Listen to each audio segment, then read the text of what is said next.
Hey, good evening. It's Pastor John again. I hope that you're having a great week.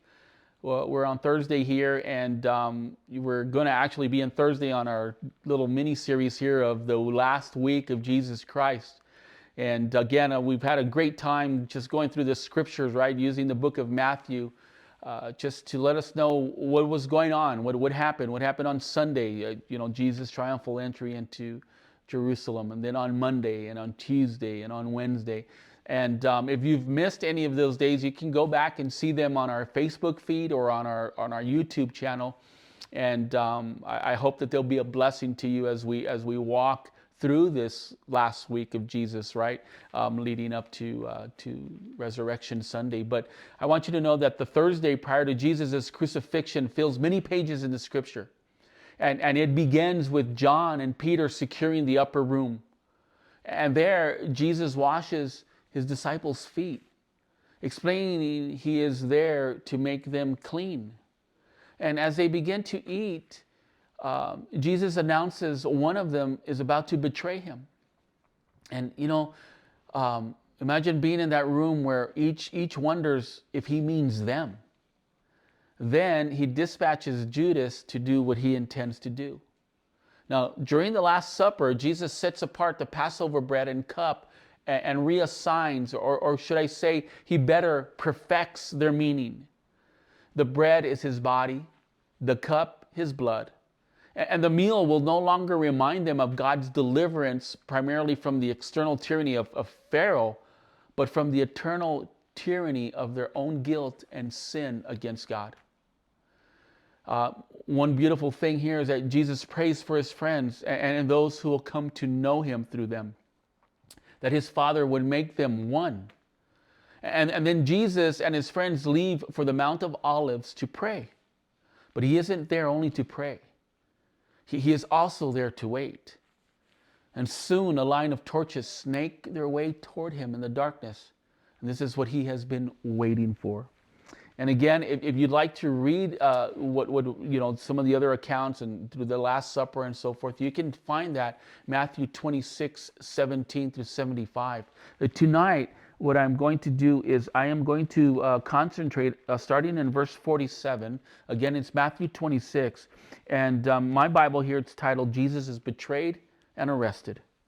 And even as Jesus said this, Judas, one of the 12 disciples, arrived with a crowd of men armed with swords and clubs. They had been sent by the leading priests and elders of the people. The traitor, Judas, had given them a prearranged signal. You will know which one to arrest when I greet him with a kiss. So Judas came straight to Jesus. Greetings, Rabbi, he exclaimed, and he gave him the kiss. And Jesus said, my friend, go ahead and do what you have come for. Then the others grabbed Jesus and arrested him. But one of the men with Jesus pulled out his sword and he struck the high priest's slave, slashing his ear off. Put away your sword, Jesus told him. Those who use a sword will die by the sword. Don't you realize that I could ask my Father for thousands of angels to protect us and he would send them instantly? But if I did, how would the scriptures be fulfilled that describe what must happen now? And Jesus said to the crowd, am I some dangerous revolutionary that you come with swords and clubs to arrest me? Why didn't you arrest me in the temple? I was there teaching every day. But this is all happening to fulfill the words of the prophets as recorded in the scriptures. And at that point, all the disciples deserted him and fled.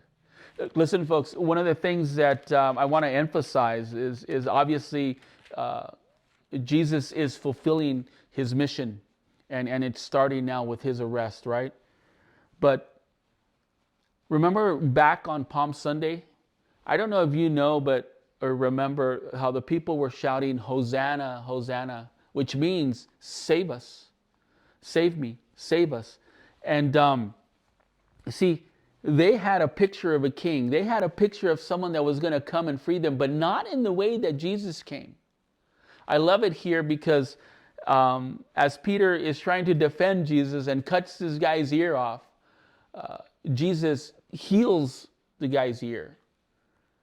And what a demonstration of what Jesus has always been saying, that he comes as the King or the Prince of Peace. You see, Jesus is going to conquer sin. Jesus is going to take over the world in a peaceful way. And man, I don't know, but I just love that. I love that Jesus even says here, hey, you don't think that if I wanted to, I could call an army of angels in an instant, my Father would send them? It's not what Jesus did not come to condemn the world. He came to save it. Things are going to get really bad for Jesus come tomorrow, which is Friday. So I hope that you'll join us as we just take a real quick look at Jesus' last day. And then obviously I'll have a little bit more to say about what happens on Saturday and Sunday, okay?